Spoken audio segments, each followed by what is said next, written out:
बिस्मिल्लाहिर्रहमानिर्रहीम। अस्सलाम वालेकुम नाज़रीन, मेरा नाम सरवत वलीम है। इस वक्त लंगड़ी लूली जमहूरियत है इस रियासत के अंदर, इस मुल्क के अंदर, जिसने किसी एक की बर्बादी करने के लिए इस वक्त हर घर के बर्बाद कर दिया है। या कहा जाए आम अल्फाज में, कोई भी किसी दूसरे की बर्बादी के लिए अपने घर को आग नहीं लगाता। इस वक्त तहरीक इंसाफ के चेयरमैन या उनकी पार्टी की बर्बादी के लिए ऐसा बज़ाहिर नज़र आ रहा है कि मुल्क भर के अंदर जो है वो आग लगा दी गई है। सबसे ज़्यादा अहम चीज़ एक वक्त ये कि जेफरी रॉबर्टसन, पाकिस्तान की सियासत में एक नया कैरेक्टर जो है वो एंटर हुआ है, जिसका नाम है जेफरी रॉबर्टसन। अब ये जेफरी रॉबर्टसन है कौन, इसकी कहानी क्या है, इसके ऊपर नून लीग प्रोपेगेट क्यों कर रही है, पाकिस्तान इस वक्त जवाल का शिकार क्यों है, पाकिस्तान के अंदर कौन सी ऐसी पॉलिसी है, क्या कोई पॉलिसी मौजूद है या नहीं, क्या कोई तरजीहात में चीज़ शामिल है या नहीं, और पाकिस्तान के अंदर एक आम आदमी की बेहतरी के लिए जाने वाली हुकूमत तो जो बदतरीन काम करके गई सो करके गई। केयर टेकर सेटअप ने क्या एक रबड़ स्टैंप है ये गवर्नमेंट कि इसको जो कहा जाए उसी तरह से इन्होंने मिनवान अमल करना है, और फिर अपने अपने जो अल्फाज हैं उनका चुनाव बेहतर अंदाज में नहीं कर सकते। इसकी पूरी डिटेल मैं आपके साथ शेयर करती हूँ। पहली बात तो ये कि इस वक्त मुकम्मल जो सियासत है हमारी, उसके अंदर साफ़ और बिल्कुल वाज़ेह नज़र आ रहा है कि तहरीक इंसाफ के चेयरमैन और उनकी पार्टी को बर्बाद करने के लिए जो एक इंतकाम है वो 25 करोड़ आवाम से लिया जा रहा है। वो इंतकाम इस तरह से लिया जा रहा है कि सारा ज़ोर सिर्फ इस बदतरीन एहतसाब या बदतरीन इंतकाम की नज़र हो चुका हुआ है। 25 करोड़ आवाम को क्या चाहिए, वो किस हाल में है, इसके ऊपर कोई भी बात करने के लिए तैयार नहीं है। पाकिस्तान के अंदर इस वक्त जो आम आदमी को इससे गर्ज नहीं है कि कौन गिरफ़्तार हो रहा है या कौन रिहा हो रहा है। आम आदमी को सरोकार इस वजह से है या इस बात से है कि उसको उसकी पेट्रोल की जो टैंकी है वो कितने में फुल होगी, उसके मोटरसाइकिल की टैंकी के अंदर कितना पेट्रोल कितने में उसको मिलेगा, एक गाड़ी वाले के अंदर की गाड़ी की टैंकी के अंदर पेट्रोल कितना का जाएगा। चंद दिन अगर इंतज़ार कर लिया जाता, तहरीक इंसाफ के चेयरमैन की हुकूमत को चलने दिया जाता, तो शायद आज हालात इतने क्रिटिकल या इतने संगीन ना होते जितने इस वक्त मौजूदा सूरत हाल के अंदर हैं।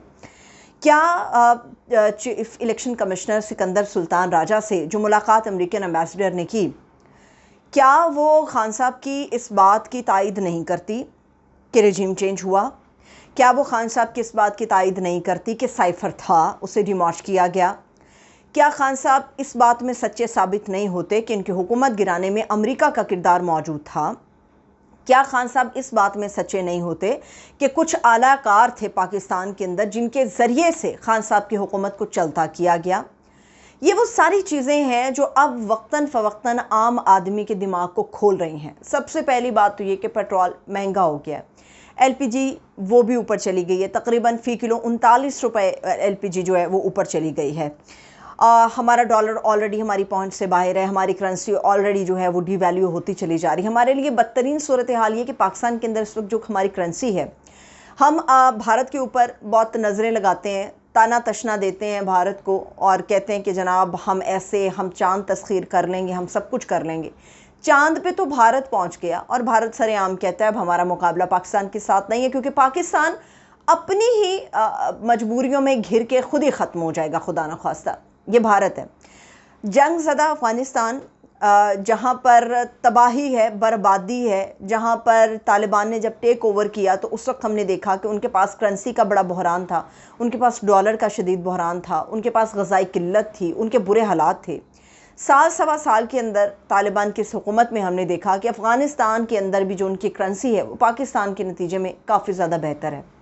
फिर बांग्लादेश हमसे टूट के अलग हुआ, वहाँ पे भी किल्लत थी, मसाइल ज़्यादा थे, वसाइल कम थे, वहाँ पे बार बार डिक्टेटरशिप आती रही, वहाँ तबाह बर्बादी का आम आदमी की ज़्यादा नज़र आती है, मगर उसके बावजूद बांग्लादेश की करेंसी पाकिस्तान से बेहतर है डॉलर की निस्बत। डॉलर पाकिस्तान पे बहुत ज़्यादा भारी हो रहा है। उसकी वजह यह है कि यहाँ पर हमारा सिस्टम बुरी तरह से क्रैश कर गया है। हमें नहीं पता कि पाकिस्तान के अंदर जो बार बार इलेक्शन की बात हो रही है वो होने भी है या नहीं होने। अगर होने हैं तो उनकी कब उसका वक्त जो है उसका तयन किया जाएगा। आज इलेक्शन कमीशन की तरफ से ये कहा तो गया है कि 28 जनवरी तक जो है मुमकिन है, अभी ये हतमी नहीं है, मुमकिन है 28 जनवरी तक पाकिस्तान के अंदर जो है इलेक्शन हो जाए। लेकिन मैं पहले ही आपको बता चुकी थी कि फरवरी का महीना होगा, आप देख लीजिएगा फरवरी के महीने में होगा, क्योंकि इससे पहले अगर वो कराते हैं तो उसकी सूरत हाल बनती हुई नज़र नहीं आती। अगर इलेक्शन कमीशन चंद सियासी जमातों के दबाव में आकर पहले की डेट अनाउंस कर सकता है या ये अश्योरिटी दे सकता है कि पाकिस्तान के अंदर जो हल्का बंदियाँ होनी है वो वक्त से पहले हम तेज़ उसका अमल कर लेंगे, तो फिर इलेक्शन कमीशन ऑफ पाकिस्तान 90 दिन के अंदर भी इलेक्शन करा सकता था। ये उसके ऊपर मुनहसर था, वो करा सकता था। लेकिन इलेक्शन कमीशन पे दबाव कहीं और से है। इस वजह से जब तक खान साहब का कांटा नहीं निकलेगा बज़ाहिर, या जब तक तहरीक इंसाफ बुरी तरह से पिट नहीं जाएगी या तहरीक इंसाफ आउट नहीं हो जाएगी या इसका सफाया नहीं कर दिया जाएगा, ऐसा लगता है कि पाकिस्तान के अंदर इलेक्शन नहीं होगा। और मुझे अच्छी तरह से याद है हामिद मीर साहब की एग्जैक्ट वर्ड्स थे, उन्होंने बिल्कुल सही कहा था कि जब तक खान साहब अरेस्ट नहीं होंगे, वो मतलूबा नताइज हासिल नहीं हो जाएंगे, पाकिस्तान के अंदर इलेक्शन होता हुआ हमें नज़र नहीं आता। फिर उसके बाद क्या होता है?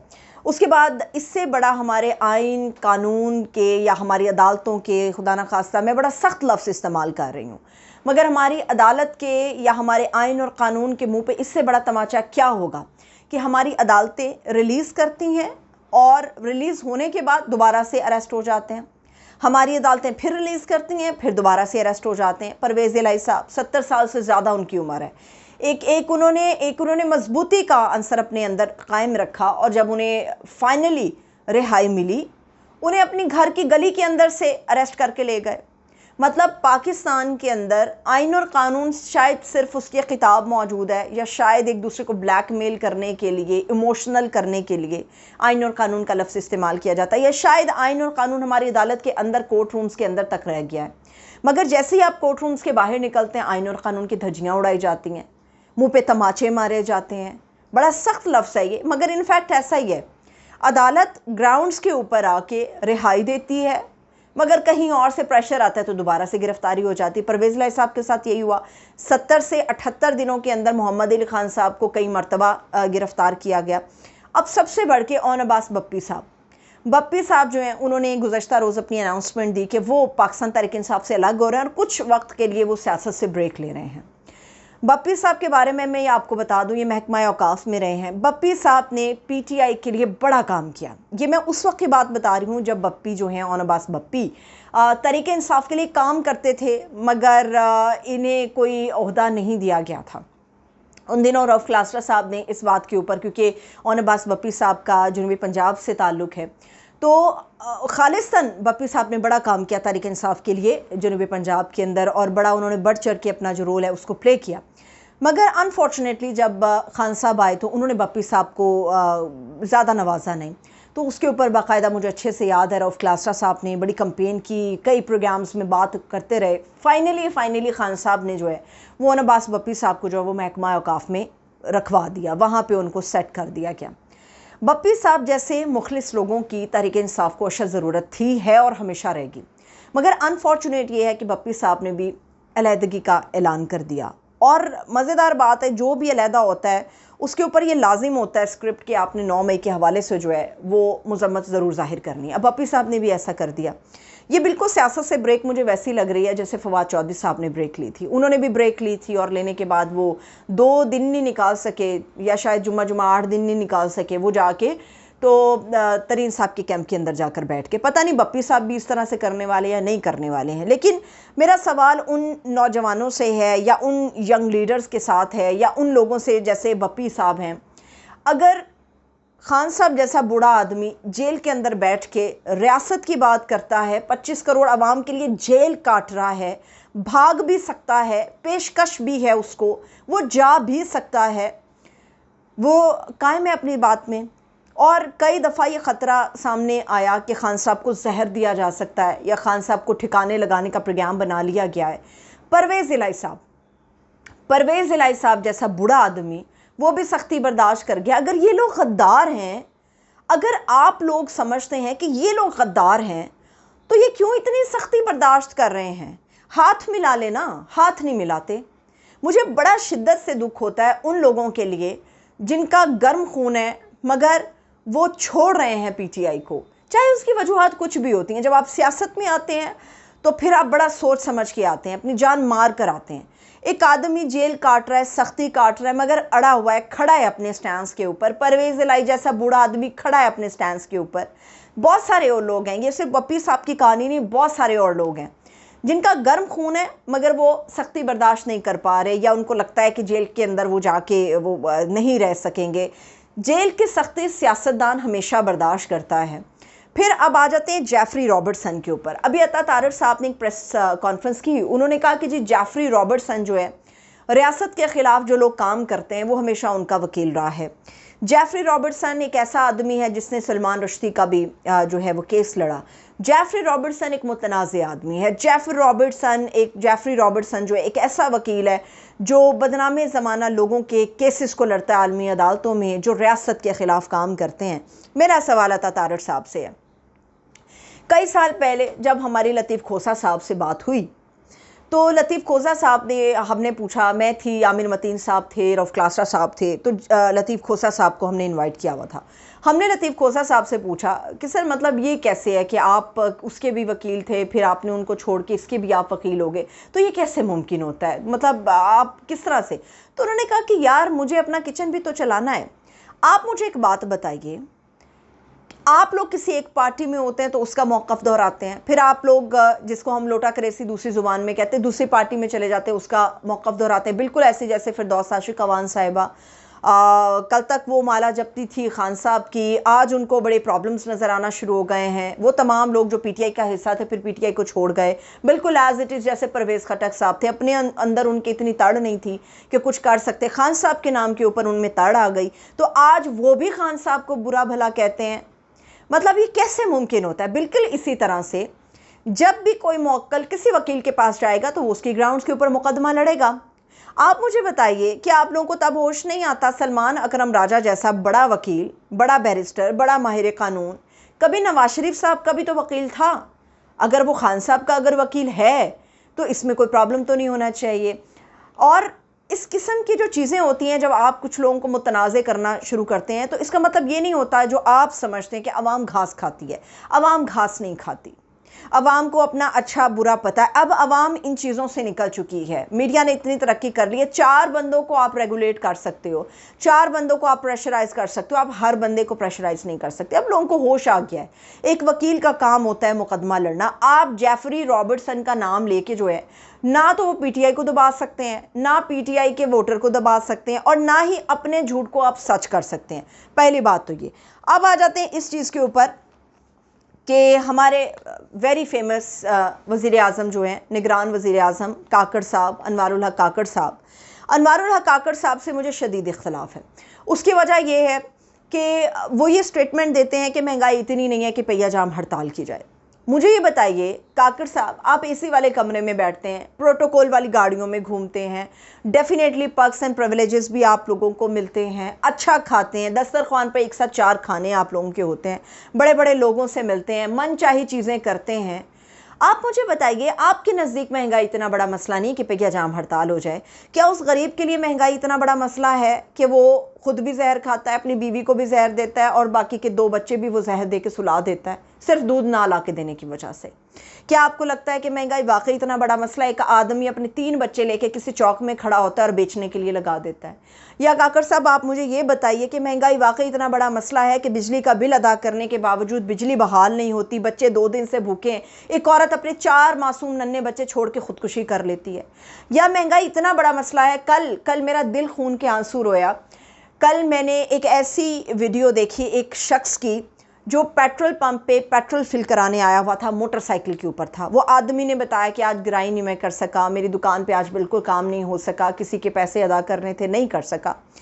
तो उससे एक एंकर ने सवाल किया कि फिर ये कैसे करेंगे आप ये सब चीज़ें? वो आदमी जवाब नहीं दे पाया, सिर्फ रो पड़ा। एक आदमी रो पड़ा, सरेआम खुलेआम बीच बाजार लोगों के बीच वो रो पड़ा। मतलब इतनी तकलीफ़ है लोगों में कि खाने के लिए कुछ नहीं मिल रहा लोगों को। पाकिस्तान के अंदर इस बढ़ती हुई महंगाई में जराइम बढ़ रहे हैं, डकैतियाँ बढ़ रही हैं, चोरियाँ हो रही हैं, कत्लो गारत हो रही है, फ्रस्ट्रेशन इतनी फैली हुई है कि लोग इंसानियत की तमीज़ भूल गए हैं। मगर काकड़ साहब, आपको लगता है कि महंगाई इतना बड़ा मसला नहीं है कि पहिया जाम हड़ताल हो जाए। ज़रा 2 वक्त का आप भी फाका करके देखिए तो समझ आएगी कि महंगाई कितना बड़ा मसला है। सोने पे सुहागा, वो कहते हैं ना, 5 घी में और सर कढ़ाई में, बिल्कुल एज इट इज़ वापडा मुलाजमीन के साथ हुआ है। चीखते रह गए हम सब लोग कि बंद करें ये मुफ्त बिजली, बंद करें ये तमाशा सर्कस, ये बंद होनी चाहिए। आप बताइए, क्या सरकारी मुलाजमत करने वाला तनख्वाह वसूल नहीं करता है? फिर सरकारी मुलाजमत में अगर इतने ही फ़वायद हैं तो बंद कर दें ये प्राइवेट सारे काम और सरकारी दफ्तर खोल लिए जाएं ताकि लोग वहाँ पे आके नौकरियाँ करें। वापडा मुलाजमीन को मेडिकल अलाउंस तो मिलता है, 1 से ग्रेड से ऑनवर्ड जितने ग्रेड्स तक होते हैं, अब उनको हज़ारों रुपया जो है ना वो अलाउंस में भी मिलेगा। मुफ्त बिजली मिलती है, मेडिकल अलाउंस मिलता है। अब उन्होंने क्या किया है कि इनके लिए मज़ीद अलाउंस बढ़ा दिया है, ये सारे वापडा मुलाजमीन के लिए। और काकड़ साहब, अपनी एक और दुरुस्तगी कर लें, ये जो आपने प्रेस ब्रीफिंग आगे बहुत सारे बड़े बड़े नामवर सहाफ़ियों को बिठा के खामोशी के साथ कर दी थी, उनको आपने ब्रीफ किया, तो आपने कहा कि जजेस और जर्नैल जो हैं ये इदारे मुफ्त बिजली नहीं लेते, इनके पास कोई मराहत नहीं होती, तो जाके अपना रिकॉर्ड ठीक कराएं या उस बंदे को तब्दील कर लें जो आपको तकरीर लिख कर देता है या आपको इन्फॉर्मेशन देता है। जर्नैल भी मुफ्त लेते हैं सारा कुछ, जजेस भी मुफ्त लेते हैं सारा कुछ, और सबसे ज़्यादा तो काकड़ साहब जो निगरान वज़ीर आज़म के तौर पे आप आए हैं, वज़ीर आज़म की कुर्सी भी बहुत भारी भरकम चीज़ें लेती है, सारा कुछ तो आप लोग ले जाते हैं। एक आम आदमी जो टैक्स भरता है वो क्या लेता है? भूख, अफलास, कत्ल गारत, ख़ुदकुशी, ये लेता है। या मुझे जाते जाते आप बताइए, खान साहब के पास सच नहीं हो गई? मैं बर्दाश्त कर लूँगा, आप लोग नहीं बर्दाश्त कर सके, सच हो जाएगा। ये हो गया सच। जिस तरफ कैदी नंबर 804 जेल की बैरक के अंदर बैठ के ये बार बार बात कर रहा था कि आप लोग मुल्क को श्रीलंका की सूरत हाल पर लेकर चले जाएंगे, वो हो रहा है, वो हो रहा है। हालात इस नहज पर पहुंच चुके हैं कि खाना जंगी की खुदा न खास्ता सूरत हाल पैदा हो सकती है। आप लोगों में से तो कोई भी जो अहले इक़्तिदार है, कोई भी इस मुल्क को संभाल नहीं सकता। इस मुल्क को सिर्फ खुदा चला रहा है, खुदा की ज़ात चला रही है। मुझे इजाज़त दीजिए, अपना ख्याल रखिए, खुदा हाफिज़।